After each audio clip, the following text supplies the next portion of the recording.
So it turns out this guy is posting the friggin' MI6 undercover guys' names on YouTube, which I think is probably a reference to when, like, ISIS was decapitating people on Twitter, but this is very scary thing to watch. Bond shaves with a straight razor. Bond takes a breather at the hotel, where Moneypenny comes over and gives him a shave with a straight razor.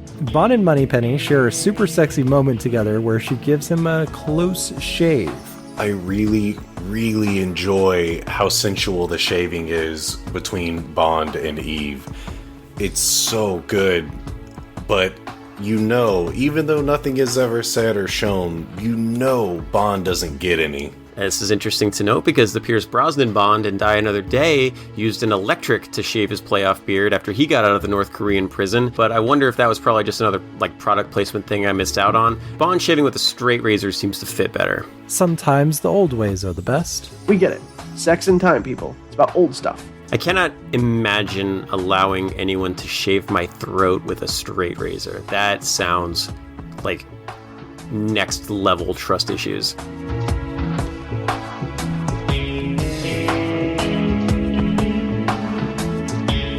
Bond goes to this baller-ass casino on the water, being brought in by boat with floating lanterns around him. I absolutely love the imagery of Bond on the boat, going through the mouth of the dragon. Listen, every time I enter a casino from now on, I want fireworks. I don't care if I'm going to Biloxi, Mississippi. I want fireworks going off when I walk in. Also, a great use of the Skyfall theme. So some other notes, there are a lot of behind Bond shots, primarily Bond centrally located in the frame. Someone just really likes looking at the back of Daniel Craig, and honestly, after seeing those pants in the first movie, I can understand why. This casino is an amazing set when they roll up to it, so I looked up to try to figure out where it was, where they filmed this, and it turns out it is the swimming pool outside of Pinewood Studios in London.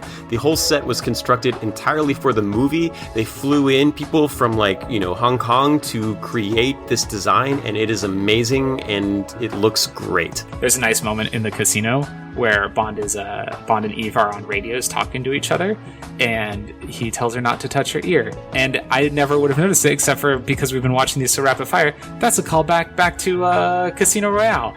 Back to Bond's mission where he was chasing that guy down. The reason that the guy started running away is because his partner was touching his ear. And a callback to a previous movie. Bond immediately says, "Don't touch your ear" to Moneypenny, while they have a back and forth while he gets to go get his winnings. We get a Casino Royale reference when he says, "Don't touch your ear." Now we're building the Casino Royale stuff in there. This is great. Nice little callback. I like it. It was actually really well shot. I really like this scene where they're talking in and out of conversation while he's walking through the casino, and she's kind of being there, and she's just everywhere. It's nice. Skyfall came out 50 years after Dr. No did, and I think they're slipping all of these old references into the series, and it's amazing. I'm so into this. The winnings in this case is a boatload of cash in a briefcase.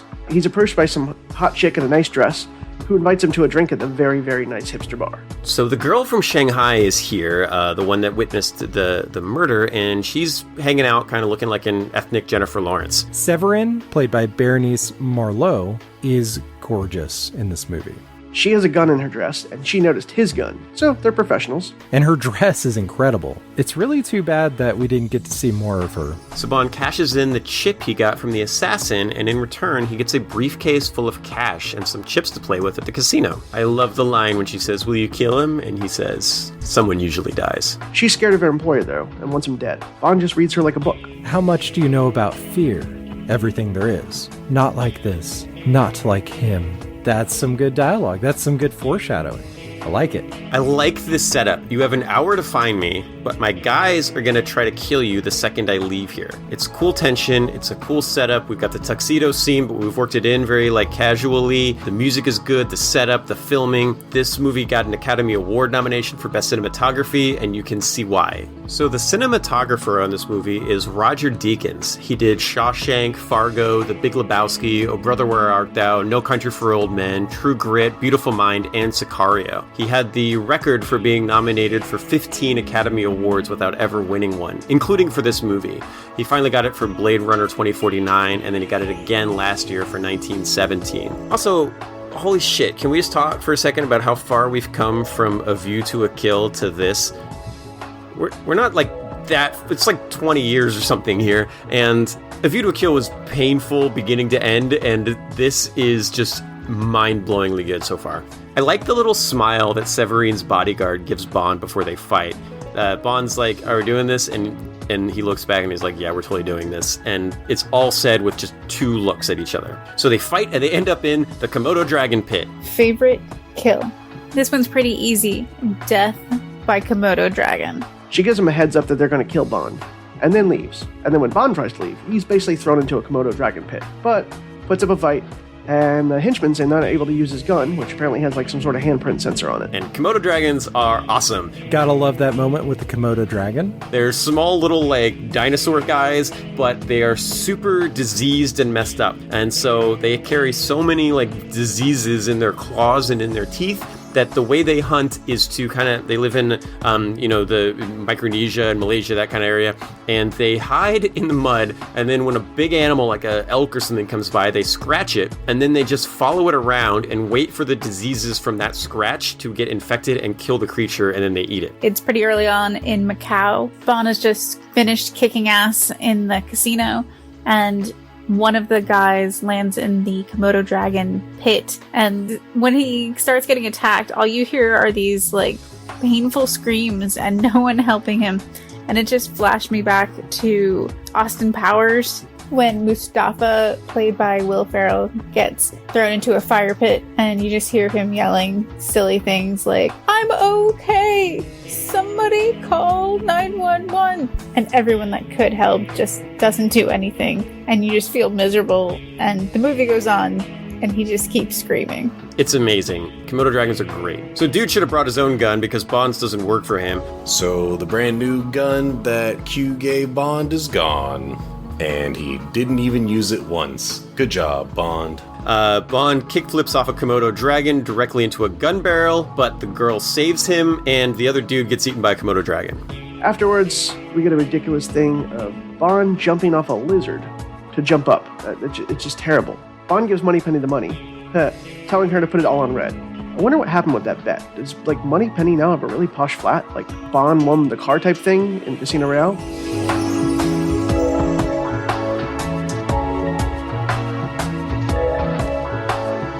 So, the Bond Wikipedia refers to the woman that Bond meets in this casino as the Bond girl, the primary Bond girl of the movie, because the Bond Wikia talks about how this is only one of 3 Bond movies where the primary Bond girl dies.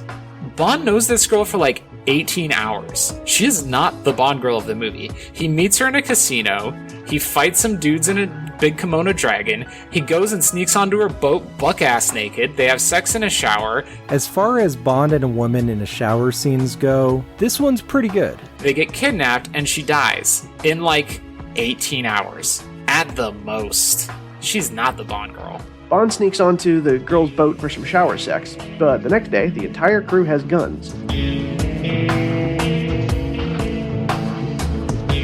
We head to Hashima Island. So Silva's Island is this abandoned, urban, blocky, like Soviet-style island that's just been completely evacuated overnight. This is a real place off the coast of Nagasaki, Japan. And they end up on Battleship Island, but they call it something different in this movie. Another thing I could do without is the island, I think what was once owned by Japan, that he bought, that's just full of abandoned buildings. I think Justin calls it submechanophobia, fear of abandoned things in the ocean. And that's like my number one top irrational fear for anyone who's asking. It was built to mine coal, but it was abandoned in the 70s when most fuel ended up switching over to gasoline, and they didn't have to, it was kind of built during when they had to power warships on coal. When that dried up, Hashima Island just became basically a ghost town island. This is a real place. They filmed it in an actual location. None of this is like CG or designed as a set. So I could totally do without that creepy scene. We're brought to a makeshift server room in an abandoned building. All the open computer servers are kind of a nice touch. Bond is taken to a server room where he's seduced by Silva, telling him a terrible rat story, the tale of 2 rats. I mean, it's kind of brutal. And finally, halfway through the movie, we meet the villain. This is such an awesome way to introduce a villain. Raul Silva is one of the coolest villain reveals ever. It is Javier Bardem, Anton Chigurh in No Country for Old Men, but playing a very different role here. Bardem's character is appropriately creepy. Silva's an interesting villain. Menacing in like the way that he just is. Because you can see him. He's in broad daylight. He's completely uninhibited by anything. Nothing stops you from seeing this guy. And yet, you can't identify him until the end of his story. This was so cool. No people hiding behind chairs, no shadow in the dark. He's just there in broad daylight. And you know Bond can see him. We are the ones who have a more difficult time seeing him. But I don't like his entrance, because his entrance is that he comes down an elevator while Bond is tied up at the far end of a room from the elevator, and the camera's looking over Bond's shoulder, and we see Javier Bardem just walk across the room, chewing the scenery like it's some taffy. He is a former agent of MI6. He hates M. But he was the agent that M let get captured in China. He was an agent from 86 through 97, and since this movie takes place in 2012, he was 9 years as an agent, and then 15 years since then. I don't think they make agent leads in their 20s, so I mean, even if he started, 30, that'd make him in his 50s. Javier Bardem was only 41 when this movie came out. You know, like if you see No Country for Old Men and just sitting in a room, he's terrifying, just not doing anything. A little bit of the same thing here. And it's a great monologue that he gives. I like all that. It's just the timing of it that's a problem, because he is just calmly, confidently swaying his way across the room where he tells James of the story of these rats in a barrel. And he finishes the story right when he gets to Bond. How many times did he have to practice that walk and talk across the room to make sure that he had the timing just perfect? Of course, we find out later that apparently Silva's a master of scheduling things out, so he's got like the Clock King's tenacity for planning things meticulously. So maybe he did time how long it took him to walk across that room. Who knows? Also, he totally hacks the planet. So much hacking. Like he's a freelance terrorist who makes his own missions by hacking things. He's a computer guy who can seize control of electronics and run countries. We're going back to the theme of like old style versus new style. Odd thing though, when his peak was 1997, and he spent so many years in a Chinese prison, how is he so good at computers? When did he get out of prison? Bond is old school. He has a radio and a phone, but Anton Chigurh is a new school guy. He's got a makeshift server room in a Nagasaki ghost town. Silva flirting with James is interesting, because I think the way that James reacts is very cool. He's not like gay panic about it. He basically reacts the same way as he would if a villainess was flirting with him. And that moment where Silva tries to unnerve Bond is pretty great. I do love that Bond is so comfortable and confident with the sexuality that he's not threatened by Silva. He's got nothing to prove, and he's fearless. The problem I have with it is I'm pretty sure that in all of the James Bond movies that we have watched, which is all of the James Bond movies, there has not been a single codified queer character to this point. You know, we talked about that Pussy Galore was intended to be, but nothing on screen actually represents that. I think this is the first queer character in a James Bond movie, and he's an evil bisexual, because of course he is, because come on. Just don't do the trope. What if you just didn't do the trope with your very first queer character? What's cool about Silva is he's like the other side of the coin from Bond. He's detached, but he has like no empathy. He's less serious, but he's just as deadly. I know this is going to be blasphemy, and I think that a lot of people are going to really talk about how much they love this villain, but I don't love this villain. I think Silva is passable, he works, but I think this movie succeeds despite him rather than because of him. He is not, they were trying to, I think, make him the Joker, but he doesn't really do that for me, and I don't love him as a character.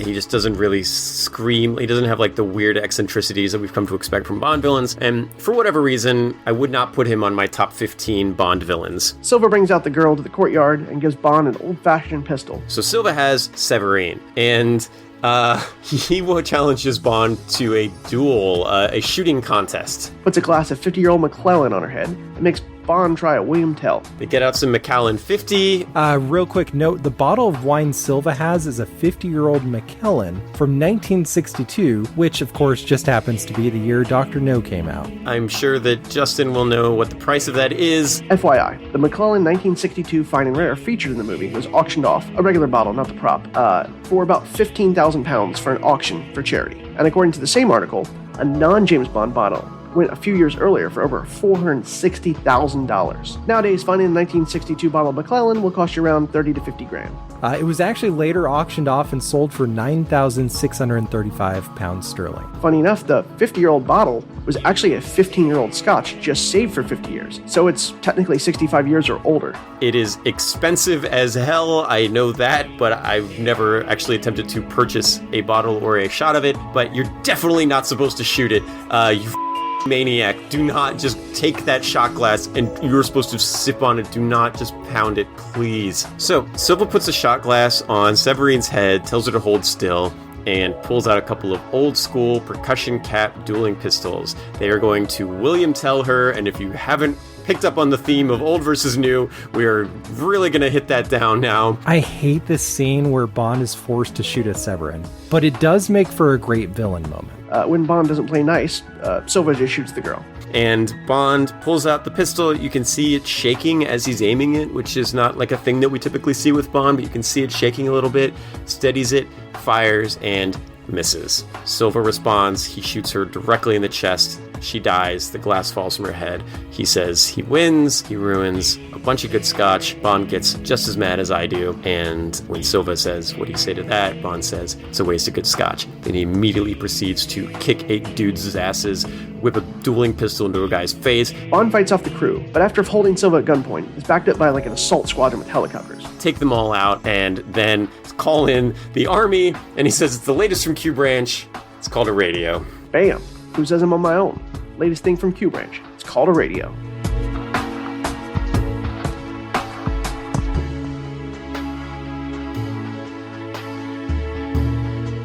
All the stuff in London in this movie is great. So they get Silva in custody, and you check the timer on the thing. We got an hour left of the movie. Also, this was a few years after The Dark Knight and The Avengers, and Bond has always been, as a franchise, notorious for cribbing stuff from other successful movies. But the set design in this is great. I love the way they designed Silva's prison cell. It actually kind of reminds me of something, it's very comic booky, the kind of cell you would put like a Lex Luthor in, you know? Supposedly unpenetrable, right? And having No Country for Old Men in custody doesn't really have the same sense of finality that this sort of thing usually is supposed to in a Bond movie. Right? Favorite villain moment? The moment when Sylvia and M are reunited in a very Silence of the Lambs setting. It was creepy and it was kind of sick later on, knowing that he had planned for that moment to happen all along. The part where we see M confronting Silva in his glass cell and he takes out his dentures is one of the creepiest villain moments ever.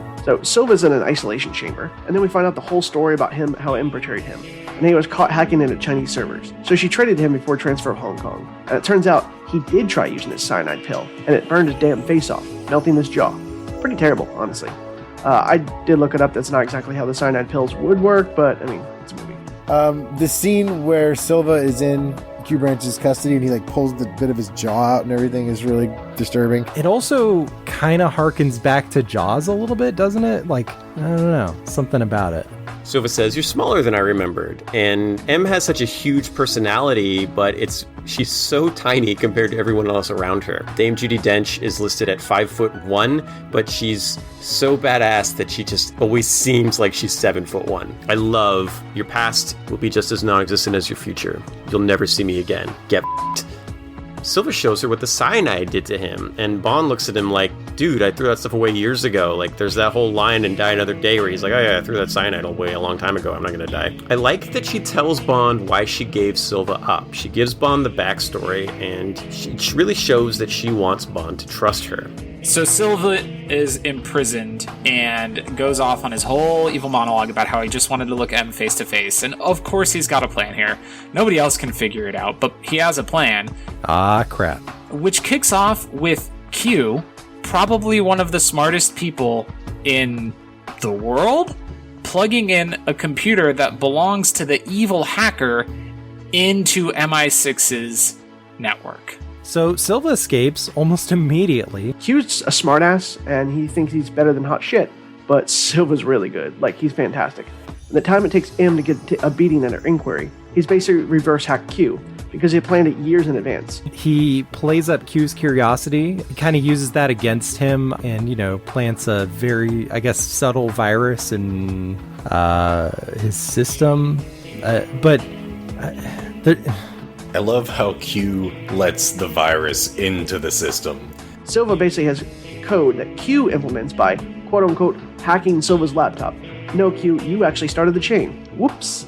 I love that hacking has always been, and will always be represented in film by some dude typing as fast as he possibly can on a keyboard, while the screen shows a bunch of 3D cubes and spheres being manipulated. There's a lot of plot holes here. A lot of questions this brings up, like why did Q plug Silva's laptop into the entire MI6 network? I don't know. Why they would allow any of his technology to be hooked into like their main computer system? The hell, Q?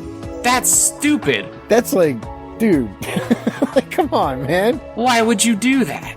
But it does make for a great sequence. I do love a good evil mastermind. If you want to know more about viruses and hackers, check out the most recent episode of Epic Fails of History to learn more. That's Epic with a K. I love when Q's like, get on the train, and Bond just rolls his eyes. The whole chase sequence through London is so much fun. Silva escapes into the tube tunnels, with Bond giving chase. Now Q is looking for Silva on all of these monitors and cameras and stuff, and this just feels like it's straight out of NCIS. He ends up dressed as a constable, not a policeman, Q. You're British, for Christ's sake. Daniel Craig has a good run. Some guys don't, but he has a good one. Tom Cruise has a good run. The dude that played the Flash in the Zack Snyder movies does not have a good run. But this is extra impressive because Daniel Craig is running in a tailored suit, and anybody who's ever had to get dragged to some a thing where they have to wear a suit, running in a suit sucks, but Bond makes it look easy. So I love this little line where Bond forces his way into the back of the train and just without a beat, moment the door opens, health and safety, carry on, and just walks in. I love M. I'll be damned if I'm going to show them my back. I love it. It's also really cool to see Bond active in the UK. We don't get to see that often, oddly enough. And then there's that fun escalator stunt. Sliding down that big long thing into the tube in London looks so fun. I first saw it on, I think Bam Margera did it in a skate video in the 90s, and it has always looked amazing. This is a bucket list item for me. Bond and Q, of course, have some good back and forth. Silva dresses up as a cop. And then there's this whole chase scene through the subways and stuff, and like I said earlier, Silva's got everything planned out perfectly. He's got the timing on everything down so much so that he throws a train at Bond because he has the timing worked out so well. And that moment with the subway train is so good. But Silva escapes to some dark tunnels. Also, Silva is basically Voldemort, because with one radio, he summons an empty train to crush Bond on demand. Then, Silva drops a friggin' train on James Bond. This is where my credulity gets stretched again, because Silva apparently hired this guy in order to steal the plans, knowing that Bond would get assigned, in order to steal the list, knowing that Bond would get assigned to track the guy down, but that Bond would get shot by his partner, so that Bond would go into hiding, so that Silva could bomb M's headquarters, so that Bond could come back out of hiding, so that he would get arrested by Bond, so that he would get brought to this specific location, so that he could enact this specific escape scene, so that he could enact this specific act of dropping a train on Bond's head. Silva's always 6 steps ahead. And this whole sequence is it's definitely shades of Heath Ledger's Joker with echoes of 006, the whole psychological warfare angle. What are the chances there was an empty train just coming down that tunnel anyway? Just as Bond chasing him up the ladder? That timing could have been better. He planned all that out? M is getting grilled by Narcissa Malfoy and Lord Voldemort, and the old versus new stuff is coming up again in M's speech. She's explaining why 00 agents are even more valuable now, even though we have computers and satellites and wiretapping and all that other stuff. In the middle of the inquiry, which is full of some salty bitches, I'll tell you that, they do mention M's late husband, so that says a lot that he wasn't in the house. I was trying to figure that out. I bet he got her that tiny dog, though. M's speech is so good, and it's actually really relevant to what's going on in the world today. Spies are more important than ever before. I mean, we're in an age of cyber warfare and misinformation. I love that M doesn't cower or run. She faces it. She faces these guys down. She is strong in will, to strive, to seek, to find, and not to yield. M has a fantastic speech, fully interrupted by Silva trying to murder her. And then, his big move is he and 2 other guys walk into the Congress or whatever interrogating M with 3 pistols. This whole gunfight in the courthouse is pretty intense. Love the shootout in the courtroom. And he fails to shoot M because he's got 2 guys and they each have a pistol each. Why didn't they come in with like rocket launchers and AK-47s and a nuclear bomb, anything? Moneypenny and Voldemort are kicking ass. Like, him kicking the gun over to her is cool. I love Ray Fiennes here. Going over the table, he takes a bullet. But some random jumps in her way, taking the brunt, and also Mallory helps out, showing off that he was an officer before and he can handle himself with a gun. I do like the look that he gives Bond when Bond points a gun at him, but he shoots the fire extinguisher instead. You gotta love when the trial gets taken over and Mallory grabs a gun and Bond just like looks over and acknowledges him for the first time.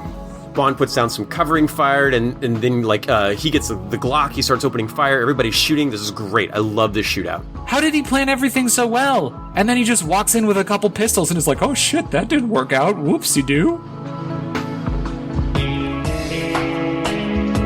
Silva leaves, and Bond ends up kidnapping M to get them both off the grid, contacting Q to help set up some breadcrumbs. So after realizing that M is the target, Bond convinces her to go with him off the grid to set a trap for Silva. I like Voldemort here. He's taking over. It's cool. We're all buggered. I like him interacting with Q here. Q sets up the breadcrumbs with input from Mallory, who are on their side. Q's coffee cup is how many points the different letters are in Scrabble. Just wanted to point that out.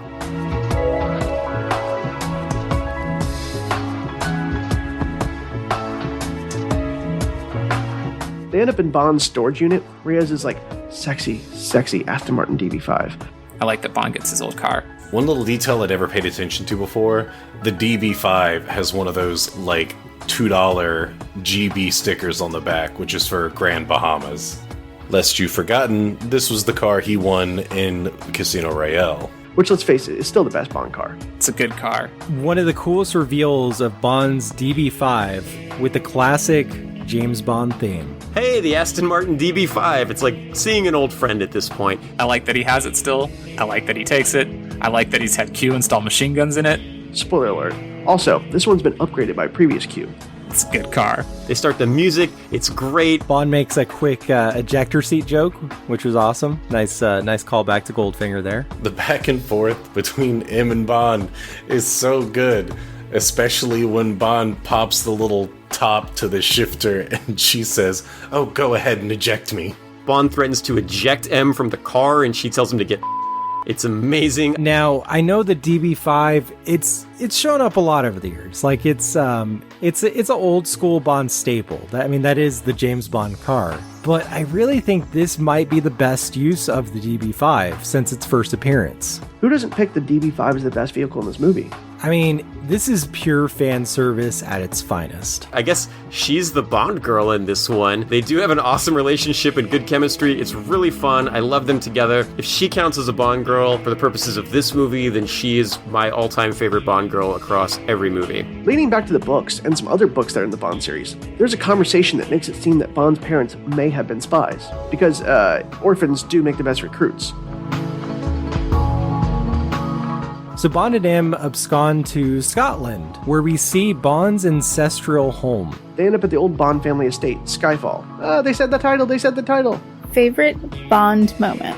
I really enjoyed when James Bond and M went up to his childhood home near Scotland. So Bond takes M to his old home in Glencoe, Scotland. Skyfall Manor. It's canonical to the books. Which has kind of fallen on hard times. It's sort of implied that Bond really hasn't been back in decades. And also, Sean Connery was Scottish. He's from a completely different part of Scotland, but whatever, it's all the same. It's about the size of New Jersey, I think. The big finale at the family estate where we kind of learn a bit more about him is cool. But man, it's really such a gorgeous old house. And it's just literally out in the middle of nowhere in the Scottish Highlands. Hey, Tom Jones is in this. Albert Finney. And we meet Kincaid, also known as Groundskeeper Willie. I don't know if you guys have seen Tom Jones. It was my dad's favorite movie of all time, so I've seen it about 1,000 times. Kincaid referring to M as Emma is the most endearing thing. I love their interactions. Apparently, this was originally supposed to be a Sean Connery cameo. Side note, when they finally meet Kincaid, it was supposed to be Sean Connery, but I'm glad they didn't use him. It would have been weird. I understand that the idea was to have Connery play the caretaker role, How they couldn't get that to work? It had to be Connery just either being too old or just being crotchety about it or something, but that would have been really cool. I know, fan service and all, but this is a heart-tearing movie. I don't also want it to be distracting. The one thing that's interesting about this part to me, the most interesting thing, is Kincaid, because Kincaid is absolutely supposed to be Sean Connery. It's unfortunate that they couldn't get him for whatever reason. And I like when Bond's like, some men are coming here to kill us. And he's like, well, you better get ready then. I love Kincaid. He's such a great character. There's that awesome moment where we find out that Kincaid has no idea what Bond does for a living. Also, when practicing, Bond takes out the target so well that Kincaid's like, what is it you said you did again? This is cool. Do we still have a gun room? Nope, all sold except his dad's rifle. Because this was an old school lodge, they have a hunting room, but they're all sold out. So they only have Kincaid's shotgun, Bond's family elephant gun. No, seriously, it's a double-barreled rifle chambered in .500 caliber. That's a beast. So we lay out what we got. It's a PPK, 3 mags, 2 12 gauges, and a fish knife. And we hammer in the theme again. Sometimes the old ways are the best. So M, Bond, and Kincaid set a trap for Silva, Home Alone style. And they set up his house very much in the style of Home Alone. M makes bombs with some black powder, light bulbs, and bolts, and nails. Pretty nasty. And they look fun when set off. There's also a priest hole that basically has a tunnel into the house to about 50 yards away, so you can escape if necessary. But honestly, this thing's the Home Alone house. They set up traps and choke points. It's great. With all the booby traps and the secret doorways. I mean, it's Home Alone, right? It's Home Alone, but with actual murder instead of just approximate murder like Home Alone had. Oh, yeah, they are gonna Home Alone this shit, and it is gonna be amazing. They're making broken glass shotgun shell grenades, shrapnel bombs, dynamite. Tom Jones turns that percussion cap Civil War shotgun into the Doom super shotgun, sawed off.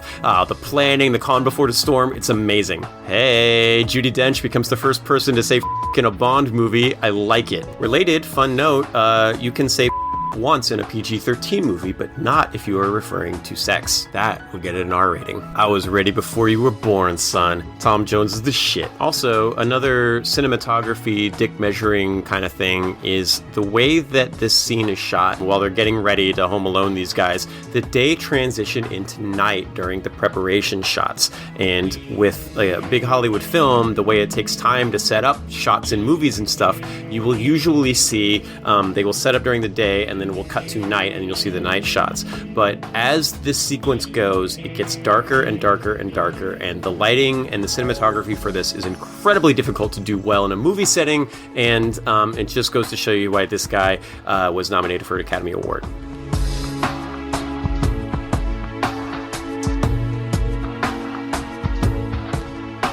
Also, for some people, it ruins the series for them because James is person, not a codename in this movie. You know, I kind of have mixed feelings about them cementing the fact that James Bond is not a codename. I kind of always liked the theory that Craig had come in and replaced Brosnan after he retired with Halle Berry. And if you had Kincaid be Sean Connery, I think you could have rewritten the script so that, one, it didn't say Bond on the gravestones here, but two, you could have had, this could have been Sean Connery's Bond. Like, what if Sean Connery's Bond retired and became a groundskeeper, and then it would just you could do so much with it to actually make the codename theory canon. But I also like that this series stands on its own. The fact that Casino Royale was like a full-on reboot, it really adds a lot of weight to the character. I like that they do try to give him a little bit more of a backstory, but they don't give you too much. They just give you little hints at it. Like, we don't need to see a prequel about Bond's childhood, but it feels like they're hinting at almost like a hidden chapter, like almost like a secret origin that we just never got for this character. I do have a question here though. When Silva walks into the chapel, he looks around like he recognizes the place, and he even says like, of course, it had to be here. What was that about? There's a really crazy fan theory that Silva was the previous James Bond and that Craig was actually brainwashed as a kid to become the new James Bond. But I mean, it falls apart faster than like a QAnon conspiracy, if you really think about it for 2 seconds. And instead, they are just like, nope, no codename theory. His name is Bond. It's not just a person taking on the role. No, James is actually James Bond of Scotland. Period. and we see the name of James Bond's childhood home, Skyfall, and pan back, a dozen guys with automatic weapons approaching in a military skirmish line. The shots, the music, the colors, it's amazing. Silva's henchmen attack. The first group of Silva's men arrive by car at the start of the property, and they work their way to the house. And I want to point out, there is kind of like this implied Quantum Spectre connection here, because Silva has like this army of mysterious, faceless mercenaries. I guarantee you that he borrowed those guys from Blofeld. I mean, it's the R of Spectre. It's the revenge department. First surprise, the DB5's machine guns decimate the people outside, and Kincaid blasts people who come inside. Welcome to Scotland. Yes, the DB5 is here, and it has the machine gun headlights. This is amazing. Damn, and then M turns on the lights and spikes those dudes with rusty screws. But that whole sequence on the Bond estate, I guess, is really, really cool. The stuff at Skyfall is, I mean, it's fine, but it's a lot of shooty action. They wipe out the first group of guys, but then, oh shit, Silva's there with an attack helicopter rolling in there, blasting John Lee Hooker. I love the smell of napalm in the morning.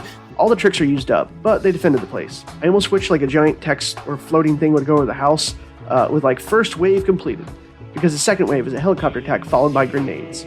And now that Silva shows up with a helicopter playing music, he is officially the Tony Stark of Bond. Crazy stuff is happening all over the place. This is such an awesome fight sequence. As Silva is throwing dynamite into Skyfall, I begin to wonder, is this the most hands-on villain Bond has ever fought? Like, he's had plenty of henchmen who were hands-on, but I can't think of many antagonists who physically fought. Maybe the Dude and Die Another Day, but that's about it. They shoot up Skyfall with an LMG, and then Silva starts chucking incendiary grenades in to set the entire place on fire. I really hope the Skyfall land is valuable, because that house has certainly dropped a little bit in value. They also blow up the car. Oh, the poor car. Silva kills Bond's car. It was really cool to see the machine gun headlights in action, but man, I'm gonna miss that car. And if you thought he was pissed when he got shot, now he's really pissed. I love how Bond does not give a shit about the house, but he is so pissed off that they blew up his car. And it's not like Bond can go back to the Bahamas and win another one. It's like, I won that in a poker game back in the Bahamas. Do you know how much that cost to ship across the Atlantic? I do like that Bond has a big reaction when Silva uses a helicopter to blow up his car. Like, he's pissed, you can see it in his face. And as a direct response, Bond uses a house to blow up Silva's helicopter. I think that's fair retribution. Bond pulls the propane tank from the kitchen, and before blowing it up says, I always hated this place. Yeah, you want to throw some fire at me? Bond blows the out of Skyfall, the helicopter, most of Silva's guys. It's a spectacular explosion. He takes out half the house plus the helicopter. Another, my last, cinematography dick measuring thing to look out for at this point is that we are now in complete darkness, and for the entire rest of this fight sequence, the only light source, quote-unquote light source, will be the helicopter spotlight and the burning building. And those two things will light the entire rest of the sequence. This is incredibly difficult to do, and Roger Deakins is the shit, and he is 71 years old while he is setting up these shots. During the fighting, M was hit somehow. She's bleeding, and Tom Jones is trying to get her to safety, but Silva is after them. But unfortunately, the flashlights in the distance as Kincaid and M get away alert the still alive Silva, who starts going after M, leaving a vanguard to take care of Bond. Bond comes flying in out of nowhere with a flying knee strike that takes one of his guys down. Bond ends up coming up on the henchman, taking one out, and then drowning the other underneath some Scottish ice. Spin the gun around, and that's basically the opening credits. I mentioned before that I don't love Silva as a villain, but I do love the line where he's like, all this jumping and fighting, it's exhausting. The fight on the ice is intense, and I love all the fire and ice imagery going on here. Bond drops himself into the freezing water by machine gunning the ice, and we get an echoing shot to the beginning of the film and to the intro sequence, which is really cool. My favorite kill is Bond actually choking out the guy underwater by putting him into a rear naked choke with his calf. It's pretty effective and a legit technique. I love it. So we got this final standoff in this old chapel. Silva comes upon M in the chapel, and also, he's mentally insane, because Mother's calling. Silva tracks down M, and he's trying to get her to kill them. He's concerned M is bleeding, but he's also wants a double suicide. But he gets brought down with the knife that Tom Jones was holding up when he said the old ways are the best. We're getting another callback to theme. He eventually dies by a knife to the back because symbolism, and this movie doesn't know how to make it actually, symbolic. Everything's literal. Last route standing. I like how Silva looks annoyed before he dies, and this is great. M tells Bond he's late, and he immediately responds with, "Well, I got into some deep water." Is that his first pun in this movie? Where Bond stabs Silva in the back, but he's not fast enough to save him. But M's down, and it doesn't look good. M did get one thing right, though. Bond. And then she passes away. So M dies. It was at this point in the movie that I remembered that M dies. As Bond's standing there looking over the Scottish moors, I'm like, oh shit, M's gonna die in this movie. I forgot that. She says she got one thing right. The mother figure to James Bond, surrogate mother, the Bond girl, the female protagonist of this movie. Once again, everyone that gets close to Bond seems to die. She dies in Bond's arms after validating him as an agent and telling him that he did a good job. And it's really powerful and a really great sequence. I think I can be forgiven for forgetting that M dies in this movie, because I just watched it and I don't understand why M died in this movie. She, seemed winded as she and Kincaid were escaping, but I didn't think she was mortally wounded, and then she, stood her ground against Silva and had the opportunity to kill Silva. If she was mortally wounded, I mean, not that I wanted to see Judi Dench shoot herself in the head in order to put a bullet through Silva's head at the same time, but she did have that opportunity. Just nothing implied to me that she was dying until suddenly, she's dead.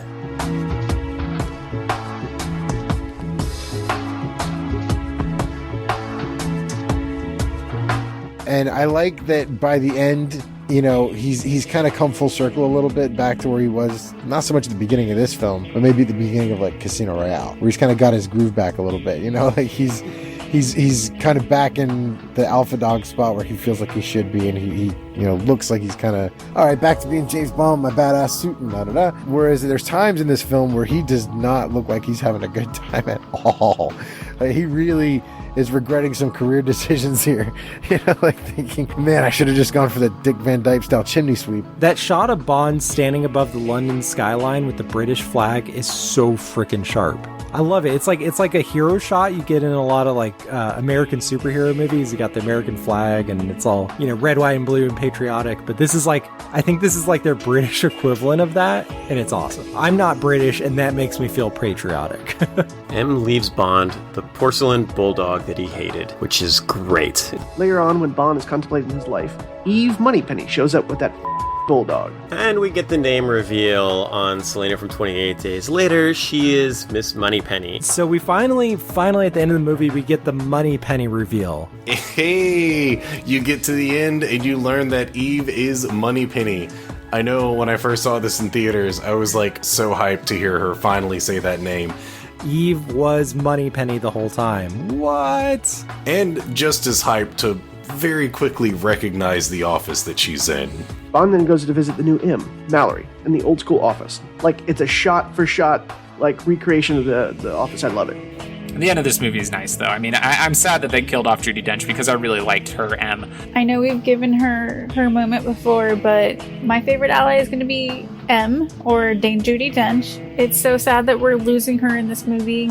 I loved her in the role, and I love the feminine presence. I'm kind of excited with the role of Moneypenny as a pretty badass woman, so I guess that's a good replacement. But is there really any replacing Judi Dench? But the ending, just everything comes together where Eve has decided to take a test job as M's assistant and reveals that her name is actually Moneypenny. And then M walks through that padded leather door into M's office, gets his assignment. It's great. And we get the new M here, and it's Lord Voldemort. And then, of course, the new M, Mallory, aka Lord Voldemort. I'm sad that she's gone, but I really like the M that takes over. So the whole bit between Moneypenny and Mallory at the very end, it's definitely just introduction and exposition, but after such a lengthy film, I really like that this is how they wrap it all up. It's introducing you to the Bond that you already know. And it looks like we are transitioning into the dynamic that we know and love from all of the previous James Bond movies. And it ends with Bond accepting a new mission, which is such a great way to end this movie. I haven't seen the next movie yet, but I would have been fine if they left the Bond franchise for like 15 years at this point. Like, you could have just left it, because this is such good closure in that it totally sets up, boom, James Bond is James Bond, and the adventures continue from here. The ending's fantastic, and honestly, if the Craig series ended here, it wouldn't have been a bad run. You could have just left it as hypothetical adventures. And once again, just like with Quantum of Solace, we get the classic gun barrel at the end of the movie. That is Skyfall.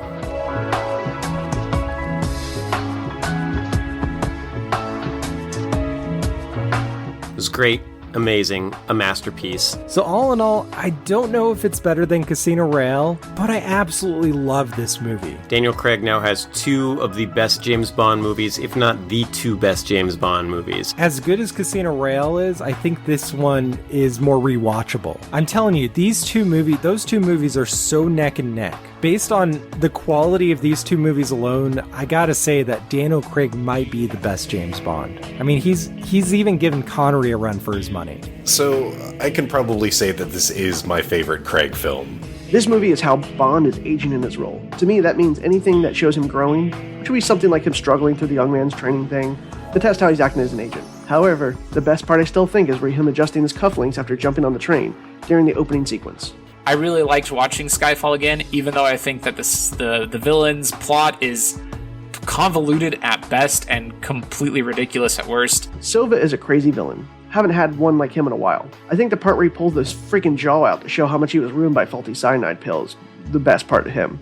It's kind of that thing where it's a kind of like a display of all the lessons learned from the previous films. So like maybe in some franchises it doesn't take 50 years to get here, but it is what it is. This franchise has been around forever and it's had to grow with the times, and it hasn't always done that very well. But in this instance, for this decade, I thought this 10-year stretch or whatever that he's been Bond, I thought they've done a really, really nice job. And I think it all kind of comes to a head here, where everything that I dug about the previous 2 films, obviously more Casino Royale than Quantum, but Quantum's not awful. All things considered, I thought they did a pretty good job. But this is kind of where all the pieces come together, I feel like. I already forgot the sex slave girl from Shanghai's name, but she was a cool love interest. But the best ally in this movie was M. We get a backstory, maybe her name, tons of interaction between James and her. She's pretty badass sometimes. It's a crazy story and great story. Anything I would change about this movie? I was super confused that a lot of the men in the movie have predominantly female names, like Sylvia, Patrice, Mallory.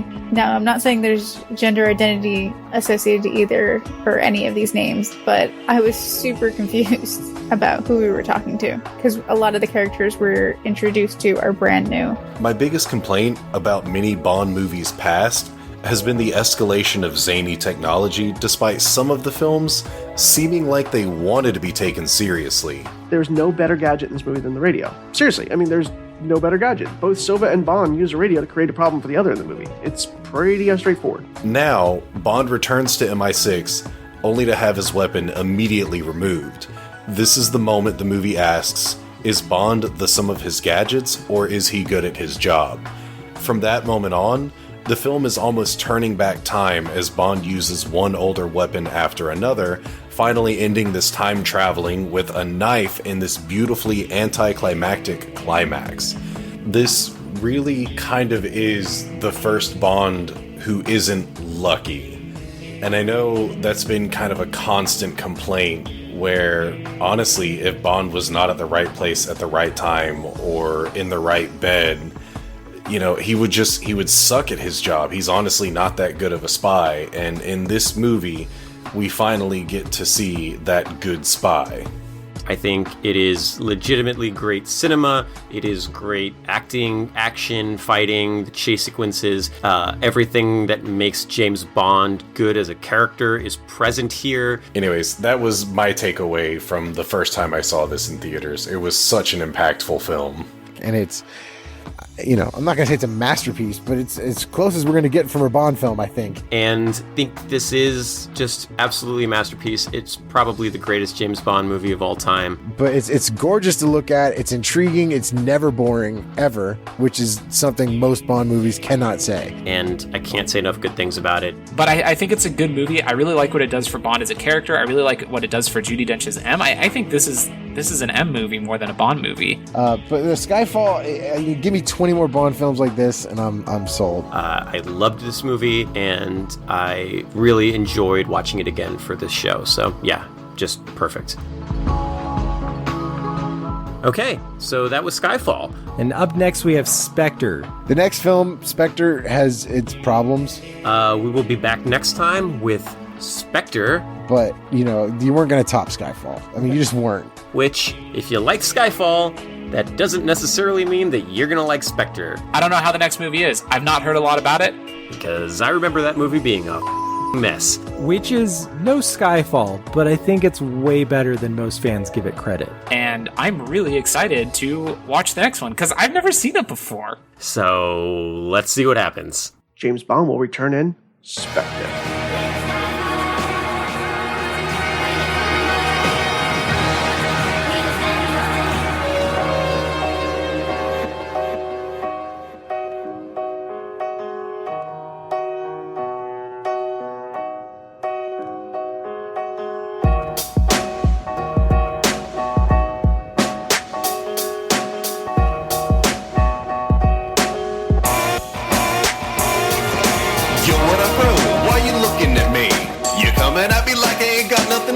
So let me paint over this picture that you put in my way. You think I ain't shit, bitch, you gon' learn today. What you know about that O, that double, that trouble bringing youngster who knows every single one of your moves. Introduction to the swagger of a brand new generation. While I see you start to stagger after loss of veneration of a nation you betrayed for your selfish desires. You think you can take me down? I'll set my own sky on fire. What you fail to recognize is I've got nothing to lose. Hear me laugh while I grumble your elaborate ruse. I am the #1 assassin, James Bond. I stand tall. Let me show you how to face it all.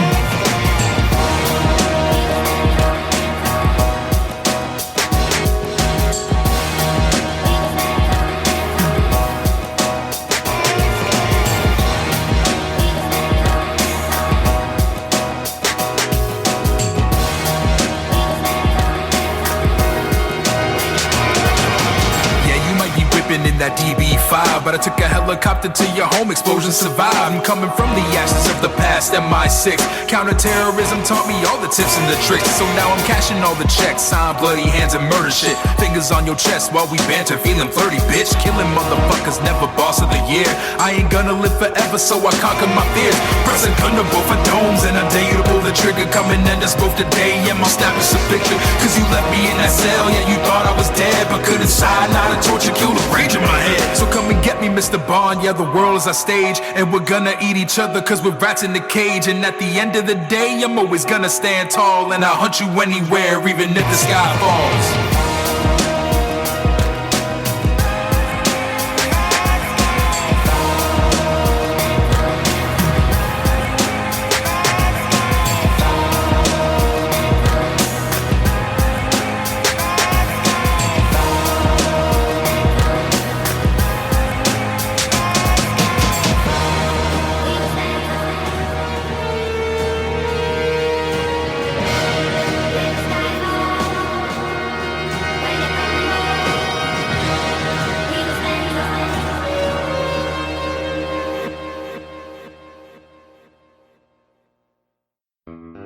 Podcasters Assemble Season 003 is a production of the We Can Make This Work Probably Podcast Network. Find more of our shows at probablywork.com and learn how to contribute to future episodes of Podcasters Assemble by looking us up on Twitter at Casters Assemble or joining our Discord server, link in the show notes. Submissions are always open. Thank you to everyone who was able to contribute to this episode. Be sure to check the show notes for links where you can find them all online. Thank you.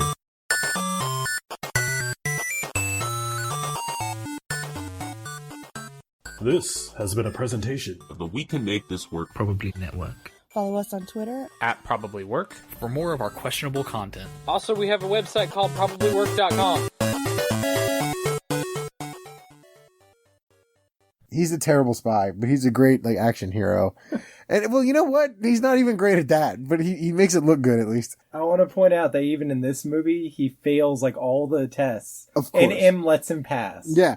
Well, you're so handsome. It's like, It's like the Die Hard thing. You know, Yeah. he's the total underdog. And I think they're leaning more into that with the more recent films. Yeah. They're showing that he's very flawed. Yeah. But he still gets the job. he's vulnerable. Yeah, which is cool. Yeah. He's not perfect like he was in the Roger Moore era. Yeah. Well, God. Yeah. The slapstick slipping a banana peel era. And they're probably not going to with Die Another Day either. Ooh. Ooh, cut that shit out. Sorry, thank you. Yeah, they're probably not going to top it with No Time to Die either. I think I can be forgiven. Let me try that again. I think I'd be. Bond and Severin, played by Berenice Marlowe. Marlowe. I always kind of like the theory that Craig had replaced Brosnan. Brosnan. Bond and Moneypenny. I don't get it. Like, why is it's like the Super Bowl? Like, yes, the Super Bowl is a huge deal. I watch it all the time. I love football. I love the Super Bowl. But who in the hell wants to be the musical act at the Super Bowl? Like, why would you want to do that to yourself? And who wants to be like, I want to be the theme song for Bond? Nobody's going to buy it. Nobody's buying your song. You're going to have like, well, that's not true. It'll sell a lot like right away, then it'll go away forever. But if anything, it's like, it's been a negative for like almost anyone who's ever done it. Like, I don't know. No one's ever happy with it. And I think it's because deep down they realize it's just stupid. It's really stupid. Every single time it's just, they're like, here's the name of the movie, make a song. And they're like, okay. And it never works out well. It's Mad Lib song making. It's garbage. And they gotta cut it out. They have to. It's the last step they have to take to grow up as a franchise. Is not to be like, it's the James Bond show, like every movie.